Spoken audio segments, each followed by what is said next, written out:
Hello ನಮಸ್ಕಾರ, ನೀವು ನೋಡ್ತಾ ಇದ್ದೀರಾ ಇಂಡಿಯಾ ಫಸ್ಟ್. ನಾನು ರಕ್ಷತ್ ಶೆಟ್ಟಿ. ಈಗ ಹೆಡ್ಲೈನ್ಸ್. ಡಿನ್ನರ್ ಮೀಟಿಂಗ್ಗಳು ಕಾಂಗ್ರೆಸ್ನಲ್ಲಿ ಕೋಲಾಹಲ ಎಬ್ಬಿಸಿದೆ. ಸಿಎಂ ಸ್ಥಾನದ ಮೇಲೆ ಕಣ್ಣಿಟ್ಟಿರೋ ಡಿಕೆ ತಮಿಳುನಾಡಿನ ಪ್ರತ್ಯಂಗಿರ ದೇವಿ ದರ್ಶನ ಪಡೆದು ಶತ್ರು ಸಂಹಾರ ಹೋಮ ಮಾಡಿದ್ದಾರೆ.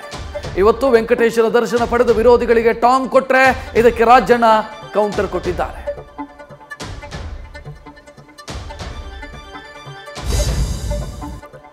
ಡಿನ್ನರ್ ಮೀಟಿಂಗ್ಗೆ ಹೈಕಮಾಂಡ್ ಮೂಲಕ ಬ್ರೇಕ್ ಹಾಕಿಸಿ ಮೇಲುಗೈ ಸಾಧಿಸಿದ್ದ ಡಿಕೆಶಿಗೆ ಟಕ್ಕರ್ ಕೊಡಲು ಸಿದ್ದರಾಮಯ್ಯ ಮುಂದಾಗಿದ್ದಾರೆ. ಸಭೆಗೆ ಅನುಮತಿ ಕೊಡಿಸಲು ಹೈ ಭೇಟಿಗೆ ಸಜ್ಜಾಗಿದ್ದಾರೆ. ಈ ಬಾರಿ ಸಿಎಂ ಆಸೆ ಬಿಡಿ ಅಂತ ರಾಜಣ್ಣ ಡಿಕೆಗೆ ಪರೋಕ್ಷ ಸಂದೇಶ ರವಾನಿಸಿದ್ದಾರೆ.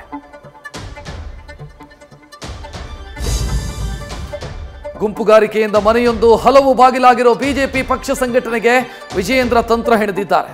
ಕಮಲ ಕಲಿಗಳನ್ನ ಭೋಜನ ಕೂಟಕ್ಕೆ ಆಹ್ವಾನಿಸಿ ರೆಬಲ್ಸ್ಗೆ ಸ್ಪಷ್ಟ ಸಂದೇಶ ರವಾನಿಸಿದ್ದಾರೆ. ಭಿನ್ನರ ವಿರುದ್ಧ ಬಿಎಸ್ವೈ ಗುಡುಗಿದ್ದಾರೆ.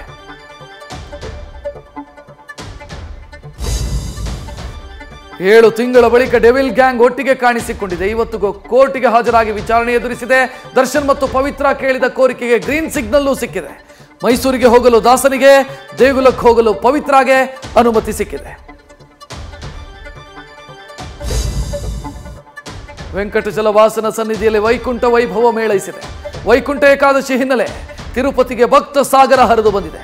ಚಿನ್ನದ ರಥದಲ್ಲಿ ಲಕ್ಷ್ಮೀ ಪದ್ಮಾವತಿ ಸಮೇತ ಬಾಲಾಜಿಯ ರಥೋತ್ಸವನ್ನ ಜನ ಕಣ್ತುಂಬಿಕೊಂಡಿದ್ದಾರೆ. ಕಾಲ್ತುಳಿತದ ಬಳಿಕ ಎಚ್ಚೆತ್ತ ಟಿಟಿಡಿ ಗಾಯಾಳುಗಳಿಗೆ ವಿಶೇಷ ದರ್ಶನ ಕಲ್ಪಿಸಿದೆ.